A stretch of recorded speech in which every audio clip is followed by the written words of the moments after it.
Welcome into the Cowboys Report. There is no game today for Dallas, but we're still going to bring you the latest rumors and news around America's team. Beginning with an update on Leighton Vander Esch. Will he return for Monday Night Football? I almost gave it 4 stars, but I'll keep it at 3 for now, and if you want to round up, I'm not going to argue too much with you. It does seem very likely that the Cowboys will get Leighton Vander Esch back to play against the Arizona Cardinals. Now, he's coming off a broken collarbone. This was supposed to be a 6 to 8 week recovery. Apparently, LVE is ahead of schedule. Now, while this is supposed to be LVE's first game back, I would not expect nor anticipate a full playing 100% of the snaps return for Leighton Vander Esch. Instead, a little bit more of a pitch count, a limited role for LVE. I think he'll mostly be used on passing downs and passing situations. So you'll still see some Joe Thomas, you'll still see some Jalen Smith, still might even see some Francis Bernard or some Luke Gifford, but it does seem very likely that LVE will be able to return against the Cardinals.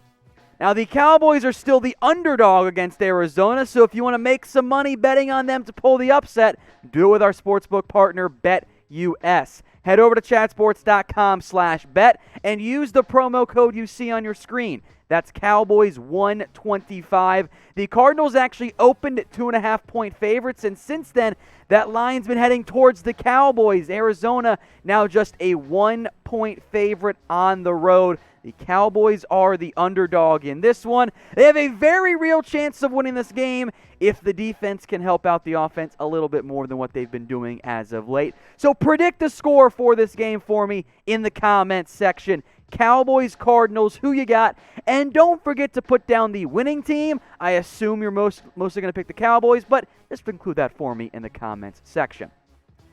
Let's talk David Irving now, as so many of you want to do in the comments and in my mentions on Twitter. Should the Cowboys pass on him and not bring him in? Yes, 4 stars on this one. I don't want David Irving. The Cowboys don't really want David Irving, and you shouldn't either. Now, he's been reinstated by the NFL, and he's working out for the Raiders where he's been living. He's been in Vegas, so that makes some sense there. And I get it.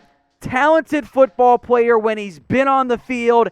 He is something special. The past 2 years of him playing football, 2017 was awesome. The dude was almost getting a sack per game, over a tackle for loss per game. 2018, because of suspension and a high ankle sprain, he was limited to just 2 games. Irving's issues were never about marijuana or weed or any of that. They were always about effort and attitude.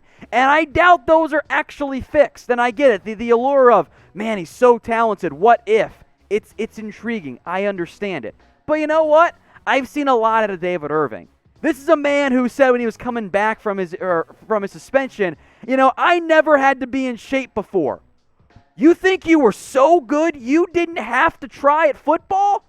Man, it's not going to work out for you. So let someone else deal with him. Let someone else be the problem child with David Irving. I don't want to deal with it anymore, but that's just my opinion. I do want to hear from you guys as well. So do you want to sign low-effort David Irving? This will be the pinned comment on today's video, so go ahead and get your votes in here. Type Y for yes, you do want to bring him in, or type N for no. Let's go to a different troubled child with some hype train around him, Randy Gregory. I'm giving the hype train 3 stars. It is absolutely real. It is a thing that is going on within the Cowboys themselves. Zeke Elliott out here hyping up Randy Gregory. The Cowboys in general are doing that right now. As a reminder, since you guys keep asking me, and I guess we just keep forgetting, eligible to play Week 7 against Washington. And my expectations for Gregory is that he is able to provide a bit of an instant impact as a rotational pass rusher. By all accounts, Gregory looks pretty darn good at practice. Here's what Zeke had to say. Randy was lights out there today. It was really tough to block him. I'm excited to get Randy back. He's got those fresh legs. He just looks better than I've ever seen him. What Zeke is saying here, folks, best shape of life season is here in October. Whoever could have saw it coming. Now, look, I'm excited to get Randy Gregory back, mostly because Dorrance Armstrong should not be playing. And frankly, Everson Griffin hasn't been all that great either, and you want depth in the pass rush rotation. So I'm excited to get him back. but I'm also not going to expect a 10-sack season from Gregory, as great as that would be. So make your guesses for me in the comments section. How many sacks for the rest of this season will Randy Gregory put together? Let's talk Dak Prescott now here. Is he getting franchise tag? 3 stars on this one. I think this is the likely path. Now, CBS Sports and Jason Lockenfora, who sucks, by the way, said the exact same thing, that, the franchise tag makes the most sense. The Cowboys have planned their cap to either pay or tag Dak after the season. The timeline makes a lot of sense for Dak Prescott in terms of being fine for next year. The Cowboys think he's going to be good to go. Everything JLC wrote is exactly what I've already said. I said that on Thursday's live show. I said it earlier. The likelihood is that the Cowboys and Dak Prescott, they just ride the franchise tag out for one more year, which in reality was already the likely outcome before the injury. So if you want the news before the major media outlets repackage it, hit that big red button and subscribe today. We'll tell you guys how things are with Dak Prescott. The tag, again, it's the likely outcome here for Dak and the Cowboys. So if you want consistent, accurate updates on America's team, hit that big red button and subscribe today. Speaking of consistent, there's always something consistently just off with Amari Cooper. I'm giving this one 3 stars. I don't want to incite panic here. But again, there's just something not quite right now with Amari Cooper. His snap counts have been dropping. That's a bit of a red flag. But at the same time, even though Cooper dealt with that foot injury earlier this year, he isn't on the Cowboys injury report. Which, okay, I get it that maybe he's not hurt.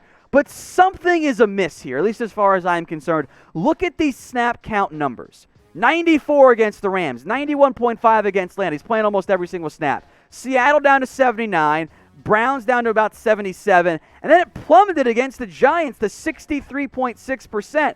This is not normal, guys. Something is off here with Amari Cooper. Now, the reason I'm not panicking is because for the totality of his season, he's been pretty good, and I know producer Dylan, who has Amari on his fantasy team, wants a little bit more touchdown production, but those numbers equated out to a 16-game season.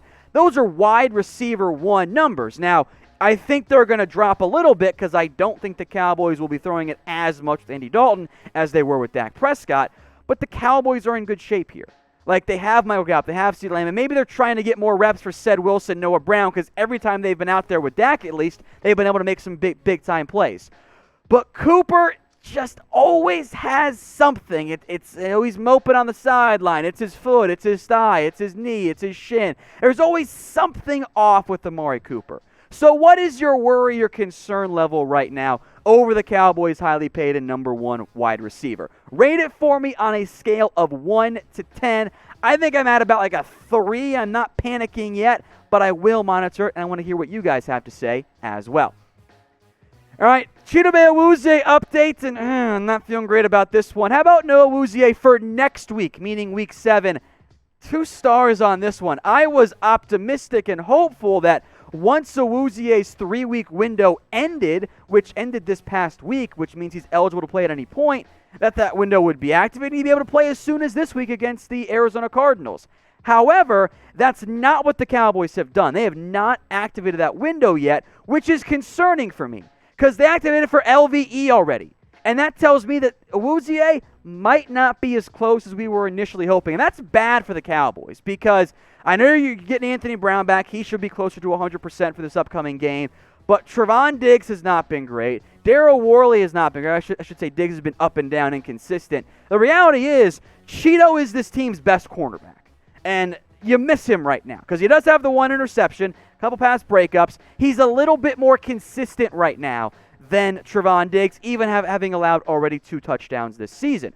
Awuzie's absence is a problem right now for this team because Diggs has been getting picked on because he's going up against number 1 corners, and it's been a bad matchup a little bit too frequently for him. So the sooner that Cheeto can come back, the better for this Dallas Cowboys team.